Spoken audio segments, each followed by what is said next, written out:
What is up, everybody? Butters with an O here, and if you missed it this past Friday, CM Games posted our first look at weapon customization.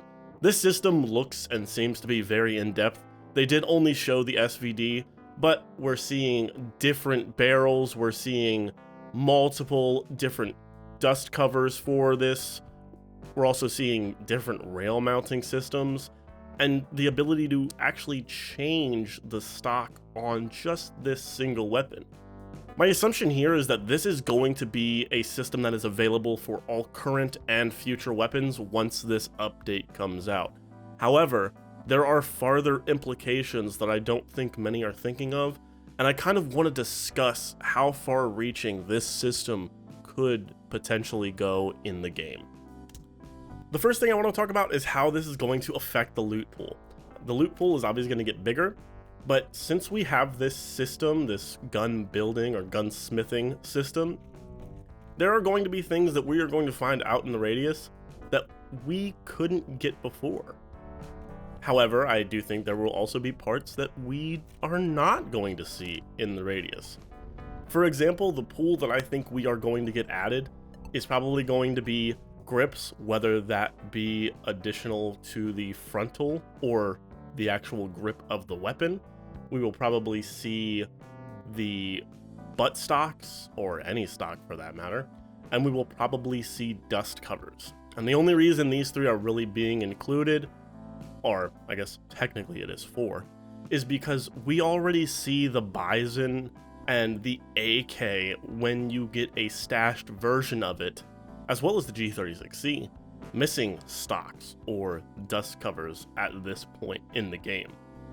I'm not necessarily saying that they can't have full weapons out there, and on the flip side of this, if they want to add every single part of a weapon into the radius, it would give them all the more reason to say, hey, you found a whole built weapon, but it's missing some pieces, so you're not going to be able to really attach, say, a scope, or you're not going to be able to have that high level of accuracy because you're missing a butt stock.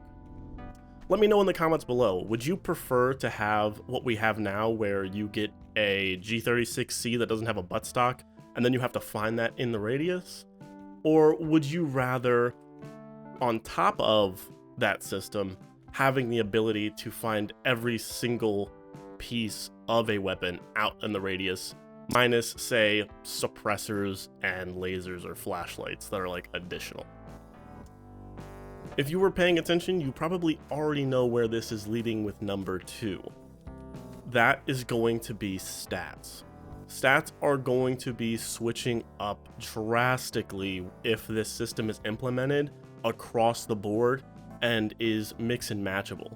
It does seem as though there is a little bit of mix and match. You'll see when the SVD was being worked on and the stock was being added, there were a few different options, especially since there seemed to be a stock converter from, I guess, more of a hinge design to a tube design, allowing you to attach an M4 stock. If you've played Tarkov, you know how in depth you can probably get with this thing. It all depends on if CM Games is going to offer that much depth with this system. The other thing that's going to switch is stats. How much the recoil jump is going to take effect, because if you're missing a butt stock, obviously you are not going to have as much stability as you would if you had that butt stock. So this is going to be a big game changer for the future of this game when it comes to weapon stats actually mattering at this point. The last thing I want to talk about is something that I didn't even think about until I started recording this, and that's the ability to kind of have a custom weapon. I'm not saying custom as in build it how you want, I'm saying custom visually. Currently, right now, there are 3 variations of the Fort pistol. There is a store variant that has a threaded barrel and the ability to attach a suppressor on it. There is a stashed variant of the Fort that you are not able to attach a suppressor on, but visually it's tan, it looks really good. And the third one is the special variant you get for completing one of the main story missions. This is a tan suppressible fort pistol. This thing is beautiful. This is my favorite sidearm in the game visually. This having the ability to be suppressed is the one main reason I have it.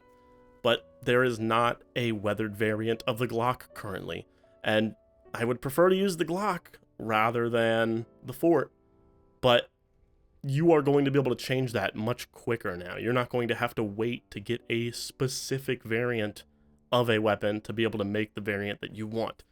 Yes, some of the stats are going to be a little bit different. I understand that. The weather variant definitely should take a hit, as well as your quest completion variant should get a little bit of a damage boost, just because it's clean, never touch the radius, so on and so forth. But you are going to be able to get that suppressed integrated barrel a lot quicker than you would with the current system that we have. That's the final thing I wanted to say. Other than that, let me know in the comments below, what do you all think of this? Do you think this is huge news, like even bigger than I'm making it, or did I definitely overhype this feature a little more than I should have? My name is Butters with an O. I want to thank all of you for watching.